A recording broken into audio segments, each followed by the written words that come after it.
my name is Sage. My dog Kopek and I lived in a 2006 Honda Element for 8 months before moving into an Airstream trailer. The first 6 months we had a platform bed that went all the way back and just had storage underneath. And then about 6 months in, I changed the setup to what you currently see here. So I'm going to give you a little tour of the new setup and discuss some of the reasons why I made the changes and show you some of the new features.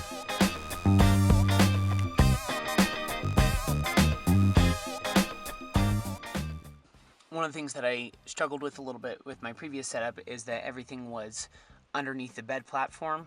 So anytime I needed food or clothing or cooking supplies or whatever, I had to get out of the car, go all the way around, open up the back and pull things out. Some of the stuff was even buried behind other stuff, so it was a little bit inconvenient for just simple tasks like changing. So when I did this new setup, I wanted to make sure things were more accessible from inside the vehicle. So almost everything you can access from sitting inside the car on the bench here. So over here we've got cooking supplies, we got a Jetboil, pots and pans in the back. Down here we've got a water jug with a little spigot on it, and then a little opening right here so that the spigot can stick out, and then it just lifts and pulls out when you need to refill it. Down on the bottom we've got some winter hiking boots, as well as some other winter gear, snow pants and snow jacket. In this compartment here, we've got some stuff that I'd rather have a little more hidden away, so we've got electronics and some other valuables. And then this functions as a table surface with these chains here, so I can use it to put my laptop on and type away, or to eat a meal. Down here we have Kopek's dog food, dog leash, we've got some books, and other miscellaneous supplies. The configuration of everything on the shelf now is maybe a little bit different from how I might have it if I was still living in the vehicle full-time. For example, I specifically made these shelves for clothes, so I would just fold my shirts up in here and pants up, and then put shoes and stuff on the bottom. But since I'm not living in it full time, it doesn't make as much sense to fill all that space with clothing, so all my clothes just goes into one, and I can bring some more luxury items and camping gear. So over here we've got clothing in my bag there, and then we've got like a day pack for hiking in my growler, which is empty. And then on the bottom we've got sleeping bag, and then this one is just miscellaneous camping gear. And then up top we've got my guitar. I'm not totally sold on this setup for it yet, but it stays. It's nice and secure. It's bungeed in. But I'm working on some other solutions for it.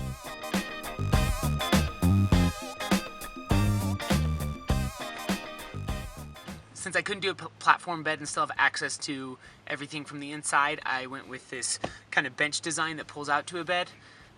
So now I can sit up almost fully. I have to slouch just a little bit, and then it also turns into a bed. So the way that it works, you have a front piece and a back piece, and when they're in the bench mode, they're kind of interlocked together like this, but then when you pull it out for a bed, the slats kind of separate, and then you have a platform like this that the bed can go on. So I'll give you a quick demonstration. You just pull out the front piece like that, slides super easily, and then move the two cushions into place, and that's the front part. And then there's a part over here that I'll show you to extend the length of the bed. So this part can also be done from inside the car, but it's a little easier to show you with the camera from this angle. So we've got this box here, and it serves as storage for dry food and that kind of stuff, but also serves as support for the bed platform. So if you just push the seat forward, take this tiny little platform that just supports one corner, and you put it right there in that cup holder. It fits perfectly, and then you have this extra piece of the bed that I have sitting over there, and that lands on the platform, kind of pushes up against the back of the seat, and fits on that box there too. So it's the same height, it's sturdy. You know, you're not gonna tip it because all the corners are supported, and that kind of extends the length of the bed. So now it's like 6'8" or something like that. There we are.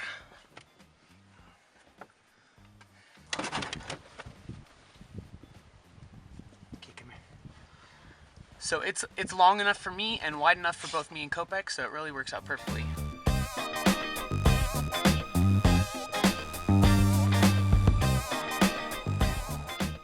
One of the features of my setup that I had covered in my previous video was my solar panel and the system, and I thought I might as well cover it again because there's always a lot of questions on solar. So I have a 100-watt solar panel up top. It's a flexible panel, so it can bend up to 30 degrees. So it takes the shape of the roof of my car. It's super slim. You can hardly see it.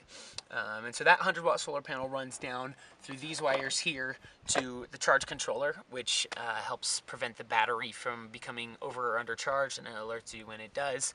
It also helps me monitor what's going on. So right now I've got one blinking light, which means my battery is charging.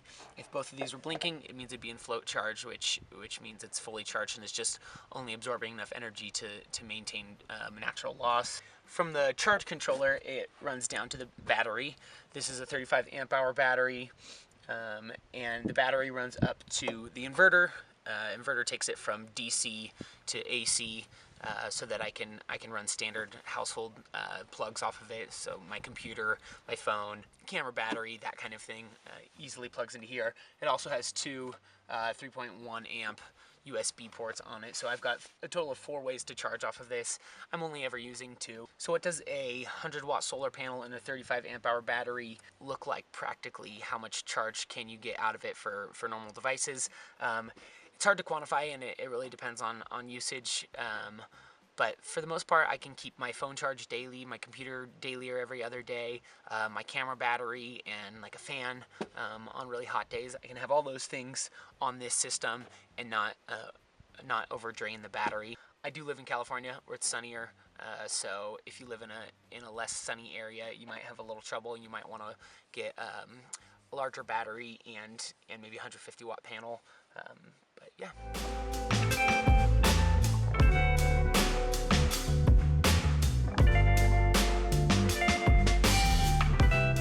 So an additional feature to this new setup is that I decided not to put a backer on my shelf from the inside, and the reason being is that if I open up this back door here, I have access to stuff from the outside as well. So these 2 shelves in particular, I can grab things sitting on the bench inside or from the outside. So with my clothes and my hiking gear, it works out perfectly because I can just grab it from here and go instead of having to crawl all the way into the back.